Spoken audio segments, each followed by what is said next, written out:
My doctor has advised me to avoid sugars from all the food products. I'm going to fool him and my taste buds with artificial sweeteners. Is it really a good idea to do so? Let us see in this video. जब से food and drug administration और WHO ने sugar को non communicable diseases जैसे कि hypertension, diabetes और heart की बीमारियों से कनेक्ट किया है, तब से ही आर्टिफिशियल स्वीटनर्स की डिमांड काफ़ी बढ़ गई है। शुगर के अल्टरनेटिव्स मार्केट में अवेलेबल सारे स्वीटनर्स ये नॉन न्यूट्रिटिव स्वीटनर्स के नाम से जाने जाते हैं। As the name itself suggest, इनमें कैलोरीज की मात्रा ना के बराबर होती है।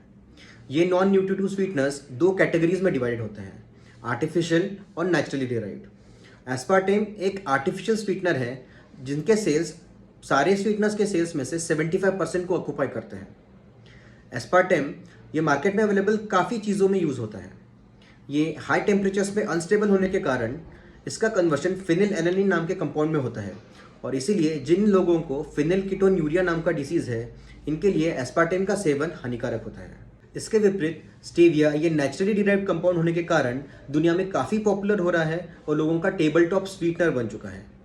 स्टेविया हाई टेम्परेचर्स पे स्टेबल होता है और इसीलिए इसका उपयोग केक्स, पेस्ट्रीज, कोल्ड ड्रिंक्स, दही, दवाइयाँ और यहाँ तक कि माउथ फ्रेशनर्स में भी हो रहा है।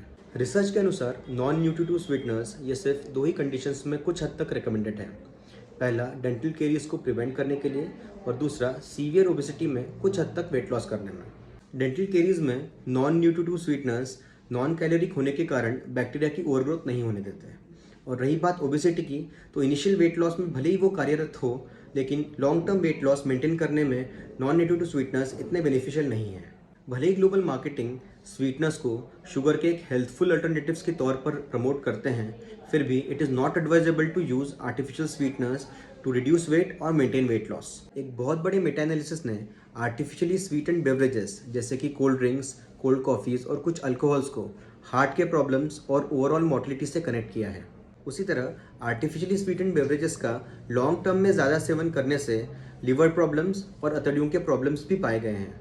कुछ non nutritive sweeteners highly stable होने के कारण ठीक से डिस्ट्रॉय नहीं होते हैं और वाटर सप्लाईज में पाए जाते हैं। इसी कारण एनवायरमेंटल बायो अक्यूमुलेशन हजार्ड भी इनसे देखा गया है। So what is the crux? First, it is not advisable to use non nutritive sweeteners on a regular basis. Second, food and drug administration इन नॉन न्यूट्रिटिव स्वीटनर्स को एक generally regarded as safe का दर्जा देती है। हमें इस rating पर ध्यान रखना चाहिए। और थर्ड, अगर हमें इनका सेवन करना ही है तो इसका डेली अमाउंट बहुत कम रखना चाहिए। So if you are fooling your taste buds and your doctor with sweetness, actually you are fooling yourselves. Thank you.